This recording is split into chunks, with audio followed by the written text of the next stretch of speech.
Holy, we have come a long way. Many delays, so many bonus episodes, but we're finally here. And let me start this review by saying this. The king is enjoying his time on the throne, but a challenger and his lackeys have come to take over and reign supreme. Let's see how it goes.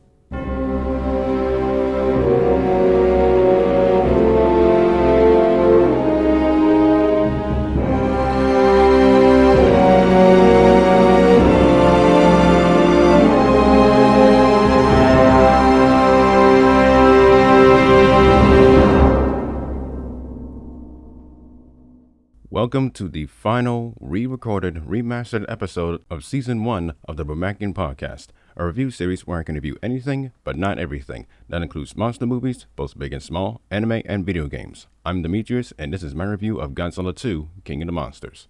Notice how I put the number in there. So, how did we get here? Well, initially, Gareth Edwards' Godzilla was supposed to be a standalone film with a definitive ending, and the man confirmed it himself. But he had no problem returning to the director's chair when Warner Brothers and Legendary Pictures said, "You're making another one." That was because of the success of the film that a sequel was greenlit. But that's not the only thing that these two companies announced. They announced at San Diego Comic-Con in July of 2014 that Ghidorah, Mothra, and Rodan had phoned them personally and are moving to the US since Toho wasn't doing anything with them to begin with. In other words, those three monsters will be in the sequel. In August, Legendary announced that said sequel would have Max Bornstein returning as the writer, and the film would have to be set for a 2018 release. Remember that for later. But as this film got underway in its production, Haruo Nakajima and Yoshimitsu Banno tragically passed away. This film was to honor them. Now, on a much more lighter note, Aaron Taylor Johnson stated that he was unsure if he was able to return to reprise his role as for Brody, and it would depend on Edwards himself. Well, Edwards, when he was working on Rogue One, a Star Wars story, he was hoping that he would return. Well, here's the thing. The film was delayed for one more year. But there was another problem. Edwards, after making Rogue One, fell back into the independent scene. So with that happening, who would take the director's chair? That would be Michael Dougherty, who was already a writer with Zach Shields, meaning that Johnson wasn't getting recasted. Instead, aside from Ken Watanabe and Sally Hawkins returning, Kyle Chandler, remember him, Vera Farmiga, Millie Bobby Brown from Stranger Things, Charles Dance from Game of Thrones, and Bradley Whitford, along with others, were hired to play their roles. I didn't mention this in the G2K14 review, but TJ Storm played Godzilla and he returned to play him again. Jason Lyles, Alex Maxson, and Richard Dortson played the role, or the three heads rather, of Ghidorah. Jason also portrayed Rodan, poor Mothra I guess. As far as music, remember Barry McCreary? Of course you do, because he was chosen to compose this film. The end result was Godzilla 2, King of the Monsters, released on May 30th, 2019, to a very disappointing American box office return. But before I can get into why, here is the film's plot synopsis according to Google. Members of the cryptozoological agency Monarch face off against a battery of god-sized monsters, including the mighty Godzilla, who collides with Mothra, Rodan, and his ultimate nemesis, the three-headed Ghidorah. When these ancient superspecies thought to be mere myths rise again, they all vie for supremacy, leaving humanity's very existence hanging in the balance.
Now for my thoughts.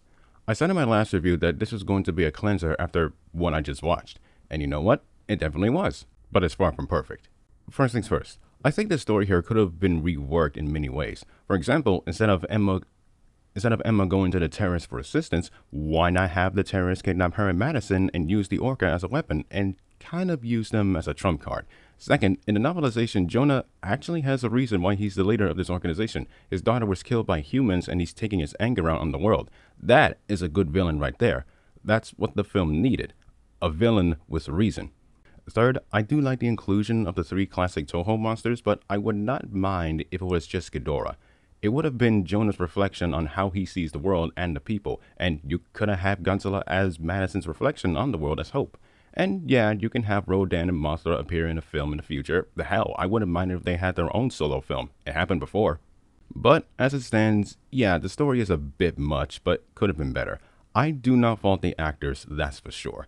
I said this before and I'll say it again, I do not blame the actors or voice actors for a poor performance and character. If anything, the screenwriter is the one to blame. Well, the monsters certainly made up for it.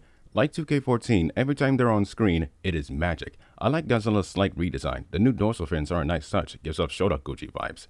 Rodan looks amazing. This is the best he looks since his own film, back in 1956. Mothra looks majestic as fuck, and I like how she isn't fucking around. And then there's Ghidorah. I love it. I love that the heads have a distinct personality. I love that it looks like a wyvern if the thing was actually real. Although, could you imagine? Jesus. And thank fucking God this thing isn't mind controlled and actually acts on its own. The visual effects are good. I like the color palette, and it is good to look at. If only the lightning didn't constantly flash in my eyes. The music is fantastic. This is easily one of Bear McCreary's best scores. This man is a genius. Bringing back the Godzilla and Mothra themes was a nice touch.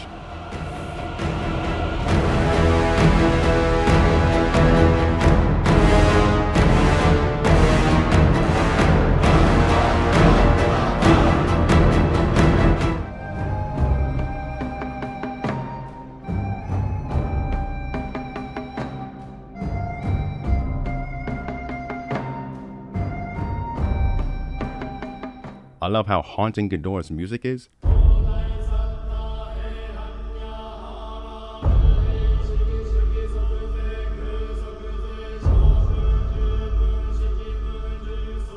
And I can feel the adrenaline rush with Rodan.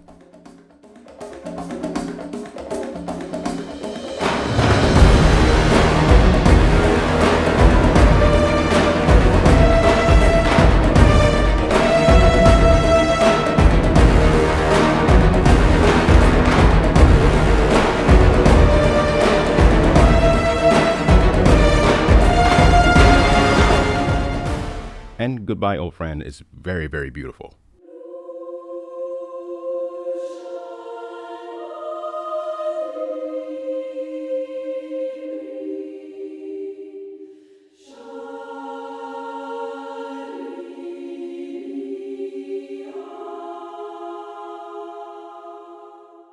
Godzilla 2 King of the Monsters overall is a good film. Does it deserve all the negativity that the critics are giving it? Not exactly, but I see what they're coming from.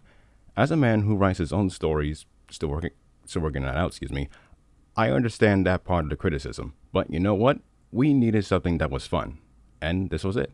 Is it one of my favorites? Sure, it's in my top 10. But I wouldn't call it my favorite. As for what happened afterwards, Godzilla 2, like I said, underperformed at the box office, making many people wonder if Godzilla vs. Kong would be it. Certainly worried Warner Brothers, that's for sure. So we were all ready for GVK in 2020, then hello COVID-19. Yeah, the virus made everything shut down in 2020. That was the many things that happened in 2020, good fucking lord. As a result, movies were delayed, so was GVK. When GVK finally released in 2021, something happened. Warner Brothers, against Legendary's acknowledgement, put the film on their streaming service HBO Max, now just Max. But you know what? It was also available in theaters, and most people chose the latter. I can confirm this because when I went to buy a ticket, it was sold out. Granted, the theater I went to allowed only 50% capacity, but that's besides the point. The point is, people wanted to get out of their house, and Godzilla vs. Kong provided the opportunity, and stupid fun, for people to see something outside of their house. It got me out of my house. Because of that, Godzilla vs. Kong made a profit so much that it broke even at the box office, $470 million worldwide to be exact. I hate to brag, but this film saved the movie industry. And it only took a god and a monkey. And now, we've finally come to the end of our journey. Holy shit, this lasted over a year. And this is longer than it has any right to be. Because of other content I had been focusing on, I wasn't able to finish it. But it's finally finished. Now, about that thing I talked about in episode 2. In episode 2, I mentioned that the Brumakian podcast will be getting a season 3. However, there is a consequence. The Brumakian podcast will no longer be called the Brumakian podcast. It will take on a different name. Why? Because my gaming channel is fully ready for content, and the podcast itself is being moved over there. But before that could ever happen, we got 4 new reviews coming out. I think you already know what it is. Until then, this has been Demetrius signing off. Be well, stay safe, take care of yourselves, and have a good day.